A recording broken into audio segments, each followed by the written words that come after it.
Hey guys, just a quick message before the video starts. I'm almost at 200 subs and I just wanted to know, let you guys know that, and also ask you what would you like me to do for the 200 sub special. So if you're interested in sharing your ideas on that, click on the right hand of the video, top right hand of the video right now, or there will be an end card which will lead you to a video where you can leave suggestions and such and such.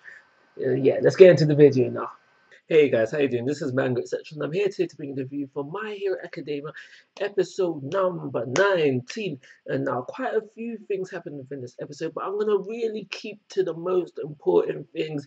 You should have watched the episode by now. I don't really understand why you people come to the review before watching the episode. So you should know, you should have seen the episode, and I'm really going to talk about the key things to happen with this in this episode. So we start a conversation off with Mr. Fire and Ice, as I call him, because I don't know how to pronounce his name, and Deku having their little conversation.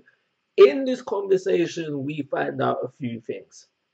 The first thing is that we know that Mr. Fire Eyes is on to Deku. He knows that there is a link between Deku and All Might. He doesn't know exactly what it is, but he's on the case now. You can say he's on the case now. Now, the rest of the conversation was really just finding out the backstory to Mr. Fire and Eyes, and essentially why he doesn't use his fire side. He wants to just prove to his dad that he can just do it without his fire inside. We learn about quirk marriages, and this is basically people marrying each other because they have certain quirks and they want to produce offspring which have certain quirks. This is what and what the hell is that guy's name? And the fire hero, Mr. Number 2, you know who I'm talking about. Don't go on like you don't. This is what we found out, that this is what he done, and yeah, we found out that this is what he done, and this is why he's produced his son, so to say. He is trying to produce a hero that can surpass All Might, because he got a bit gel because he couldn't do it himself. So he's like, all right, cool, I'm gonna have a son, or I should say I'm gonna have a child who can do that for me. He's most likely pushing for a son because he would probably be, I reckon he's a bit of a sexist guy, you know, thinking, yeah, girls are weak and all that kind of madness. But this is essentially what he does.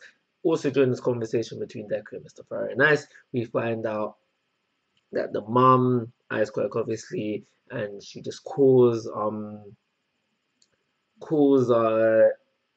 Mr. Fire and Ice's fireside. I can't remember the exact words, but you know, she's just not impressed by it. So there's some hate for the father through the mother as well. And I think, I'm not 100% sure, I think there's a little bit more to this story. I think so. That will come up, if I remember correctly, come up in quite a few more episodes, if that's the case. Also, during the conversation, we find out that the reason why Mr. Fire and Ice went to use his fire inside when, you know, the little exchange with him and Deku is because what Deku was pushing out, obviously one for all. But obviously, Mr. Fire and Ice doesn't know that it reminded him of All Might, so that's why he went to protect himself with everything that he got. Now, this conversation between Deku and Mr. Fire and Ice was overheard by Baku. So he heard the conversation. No problems with that. It's just a little tiny one. But no, okay, so we know Baku was where his hiding place was. I don't mind him hearing the first part of the conversation, but I'm really going to stretch and say he heard the whole conversation, because the conversation led to outside, and Baku's hiding place didn't change. So it's kind of thing that I'm thinking here. We had All Might talking to number 2 hero, where we find out that how he was asking him for advice basically on how to train the new generation. It's something that I've realized throughout reading My Hero, reading the manga and watching episodes as well, is that All Might is a good, like, he's a sick character. What he's pushing out is sick. He's a sick hero. But when it comes to teaching, he sucks. He sucks. Granted, he's trying to be a good teacher, but right now he sucks.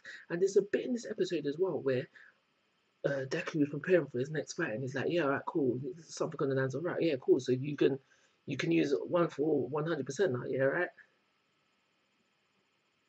I'm thinking to myself, how?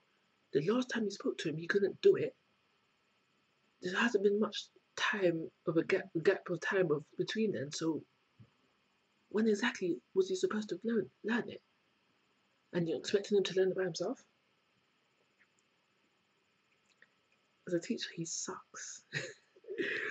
But anyway, so we find out that round 3 is going to be a tournament, one-on-one tournament. So we have the 16 candidates who are going to fight. Now, the guy with the hedge tail, wedge tail, muscular tail, he decides that he doesn't want to participate within this round because he feels that he got through round 2 without using his own power. He can't remember his power. He can't remember participating, and it's a whole pride thing. And then he just felt like he didn't want to continue. And there was another person who also felt this way, so they dropped out, and 2 people have taken their places. The guy that Karishima has a little rivalry going on, and some girl with green hair, can't remember her name right now. So we do dip into a little bit on this guy's power who Deku is facing. Now he asks a question, and it's just basically a thing where you shouldn't answer his question because something happens. Hasn't been exactly explained yet. Probably will be in the next episode. I'm just gonna leave it out there. But we did have the guy with the hench tail telling Deku, basically warning him that don't answer his questions when he asks you them. So that's what essentially the episode leaves off. I think this episode was a good episode. I love that we got some more character depth for Mr. Fire and Ice. And it's for those reasons I'm going to give it a 4-star rating and call it a review. Like always, guys, I'm asking for your thoughts and opinions. If you haven't already, please subscribe to my YouTube channel. But most importantly, take care. Have a nice day.